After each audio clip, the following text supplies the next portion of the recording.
ಅಖಿಲ ಕರ್ನಾಟಕ ಜಿಲ್ಲಾ ಜನಜಾಗೃತಿ ವೇದಿಕೆ ಬಿಸಿ ಟ್ರಸ್ಟ್ ಚಿಕ್ಕಮಗಳೂರು ವತಿಯಿಂದ ಪರಮ ಪೂಜ್ಯ ಡಾಕ್ಟರ್ ವೀರೇಂದ್ರ ಹೆಗ್ಗಡೆಯವರು ಹಾಗೂ ಮಾತೃಶ್ರೀ ಡಾಕ್ಟರ್ ಹೇಮಾವತಿ ಹೆಗ್ಗಡೆಯವರ ಮಾರ್ಗದರ್ಶನದೊಂದಿಗೆ ಜಿಲ್ಲಾ ಕಚೇರಿಯಲ್ಲಿ ಜಿಲ್ಲಾ ಜನಜಾಗೃತಿ ವೇದಿಕೆಯ ಪದಾಧಿಕಾರಿಗಳ 2026-27ನೇ ಸಾಲಿನ ತ್ರೈಮಾಸಿಕ ಸಭೆ ನಡೆಯಿತು.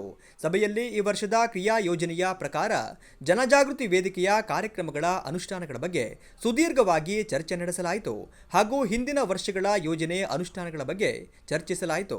ಚಿತ್ರದುರ್ಗ ಪ್ರಾದೇಶಿಕ ಕಚೇರಿಯ ಜನಜಾಗೃತಿ ಯೋಜನಾಧಿಕಾರಿ ನಾಗರಾಜ್ ಅವರು ಮಾತನಾಡಿ, ಜನಜಾಗೃತಿ ವೇದಿಕೆಯಲ್ಲಿ ನಾವೆಲ್ಲ ಒಂದೇ ಕುಟುಂಬದಂತೆ ಸಮಾಜಮುಖಿ ಕಾರ್ಯಕ್ರಮಗಳಲ್ಲಿ ಭಾಗವಹಿಸುತ್ತಿರುವುದು ಹೆಮ್ಮೆಯ ಸಂಗತಿ.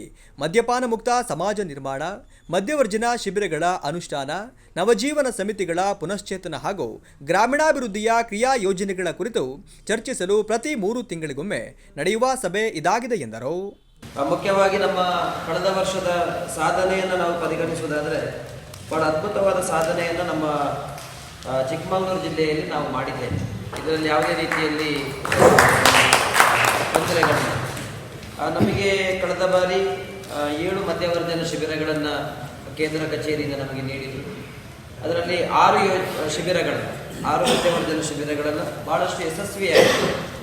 ನಾವು ಯಾವ ರೀತಿ ಅಂದುಕೊಂಡಿದ್ವೋ ನಮ್ಮ ಕ್ರಿಯಾ ಯೋಜನೆ ಪ್ರಕಾರ ಪೂಜ್ಯರ ಆಶಯಗಳೇನಿದೆ, ಪೂಜ್ಯರ ಆಶಯ ಏನು ಅಂತ ಕೇಳಿದ್ರೆ ಜನಜಾಗೃತಿ ವೇದಿಕೆ. ನಡೆಯುವವರು ಜಾರದಂತೆ, ಜಾರದವರು ಬೀಳದಂತೆ, ಬಿದ್ದವರನ್ನ ಮೇಲೆತ್ತುವುದೇ ಜನಜಾಗೃತಿ ವೇದಿಕೆಯ ಕಾಯಕ. ಹಾಗಾಗಿ ಯಾರು ಸಮಾಜದ ಕಟ್ಟಕಡೆಯ ವ್ಯಕ್ತಿಗಳಿದ್ದಾರೆ, ಯಾರು ಅಶಕ್ತರಿದ್ದಾರೆ, ಯಾರಿಗೂ ಈ ಸಮಾಜದಲ್ಲಿ ಯಾರಿಗೂ ಬೇಡವಾದಂಥ ವ್ಯಕ್ತಿ ಯಾರು ಕೇಳಿದ್ರೆ ಒಬ್ಬ ವ್ಯಸನಿ, ಅವನ ಆರೋಪಿನಲ್ಲ, ಅಪರಾಧಿನಲ್ಲ. ಆದರೆ ಅವನಿಗೊಂದು ಒಳ್ಳೆಯ ರೀತಿಯ ಸಂಸ್ಕಾರವನ್ನು ಕೊಟ್ಟಾಗ, ಸಂಸ್ಕೃತಿಯನ್ನು ಕೊಟ್ಟಾಗ, ಅವನು ಹೋಗುವಂಥ ದಾರಿ, ನೀವು ಹೋಗುವಂಥ ದಾರಿ ಸರಿಯಿಲ್ಲ, ನೀನು ಈ ದಾರಿಯಿಂದಾಗಿ ಹೋಗು ಅಂತೇಳಿ ಅವನಿಗೆ ಮಾರ್ಗದರ್ಶನವನ್ನು ಕೊಟ್ಟಾಗ ಖಂಡಿತವಾಗಿ ಅವನು ಬದಲಾಗ್ತಾನೆ, ಇನ್ನೊಬ್ಬರಿಗೆ ಅವನು ಪ್ರೇರಣೆಯಾಗಿ ಬದುಕಲಿಕ್ಕೆ ಕೂಡ ಸಾಧ್ಯ ಆಗ್ತದೆ. ಹಾಗಾಗಿ ಪೂಜ್ಯರ ಈ ಧೀಮಂತ ಚಿಂತನೆ, ಪೂಜ್ಯರು ಯಾವ ಕಾರ್ಯಕ್ರಮವನ್ನು ಮಾಡಬೇಕಂದ್ರೂ 1000 ಬಾರಿ ಅದನ್ನು ಯೋಚನೆ ಮಾಡ್ತಾರೆ, ಅದನ್ನು ಸಮಾಜಕ್ಕೆ ಕೊಡ್ತಾರೆ.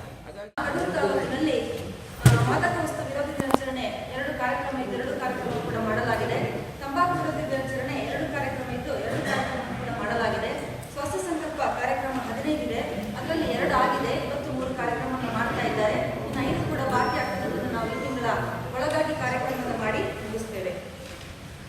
ಮಧ್ಯವರ್ಜನ ಶಿಬಿರ ನಮ್ಮ ತಾಲೂಕಿಗೆ ಒಂದಿದೆ. ನವೆಂಬರ್ 4ರಿಂದ 11ನೇ ತಾರೀಕಿನವರೆಗೆ ಮಧ್ಯವರ್ಜನ ಶಿಬಿರವು ಕೂಡ ನಮ್ಮ ತಾಲೂಕಿನಲ್ಲಿ ನಡೆಯುತ್ತಿದೆ. ನನ್ನ ಹೆಸರು ಸದಾಶಿವಗೌಡ ಅಂತ. ನನ್ನ ಊರು ಧರ್ಮಸ್ಥಳ ಗ್ರಾಮದಲ್ಲಿ. ನಾನು ಕಳೆದ 24 ವರ್ಷಗಳಿಂದ ಯೋಜನೆಯಲ್ಲಿ ಕೆಲಸವನ್ನು ನಿರ್ವಹಿಸಿದ್ದೇನೆ. ಈ 2 ತಿಂಗಳಿಂದ ನಾನು ತರೀಕೆರೆ ತಾಲೂಕು ಯೋಜನಾಧಿಕಾರಿಯಾಗಿ ವರ್ಗಾವಣೆಗೊಂಡು ಬಂದಿದ್ದೇನೆ. ಈ ಹಿಂದೆ ನಾನು ತುಮಕೂರು ಜಿಲ್ಲೆ ಶಿರಾ ತಾಲೂಕಿನಲ್ಲಿ ಯೋಜನಾಧಿಕಾರಿಯಾಗಿರುತ್ತೇವೆ. ಮುಖ್ಯವಾಗಿ ನಮ್ಮಲ್ಲಿ ಈ ವರ್ಷದಲ್ಲಿ ಜನಜಾಗೃತಿಯ ಕಾರ್ಯಕ್ರಮಗಳು ಸ್ವಾಸ್ಥ್ಯ ಸಂಕಲ್ಪ ಕಾರ್ಯಕ್ರಮ, ನಮ್ಮ ತಾಲೂಕಿಗೆ 15 ಸ್ವಾಸ್ಥ್ಯ ಸಂಕಲ್ಪ ಕಾರ್ಯಕ್ರಮ. ಅದರಲ್ಲಿ ಈಗಾಗಲೇ 2 ಸ್ಕೂಲಲ್ಲಿ ಸ್ವಾಸ್ಥ್ಯ ಸಂಕಲ್ಪ ಕಾರ್ಯಕ್ರಮ ಆಗಿದೆ. ಇನ್ನು 13 ಸ್ಕೂಲಲ್ಲಿ ಕಾರ್ಯಕ್ರಮ ನಡೆಸುತ್ತಿದ್ದೇವೆ. ಜಿಲ್ಲಾ ಜನಜಾಗೃತಿ ವೇದಿಕೆ ಸಂಸ್ಥಾಪಕ ಅಧ್ಯಕ್ಷರಾದ ಪ್ರಶಾಂತ್ ಚಿತ್ರಗುಪ್ತ, ಸಭಾಧ್ಯಕ್ಷರಾದ ಕೆಎಚ್ ಬಾಲಕೃಷ್ಣ, ಮಾಜಿ ಅಧ್ಯಕ್ಷರಾದ ಅರವಿಂದ್ ಸೋಮಯಾಜಿ, ನಿರ್ದೇಶಕರಾದ ಸದಾನಂದ್, ಜಿಲ್ಲಾ ಜನಜಾಗೃತಿ ವೇದಿಕೆ ಸದಸ್ಯರು, ಯೋಜನಾ ಅಧಿಕಾರಿಗಳು, ರೈತ ಸಂಘದ ಪದಾಧಿಕಾರಿಗಳು ಉಪಸ್ಥಿತರಿದ್ದರು.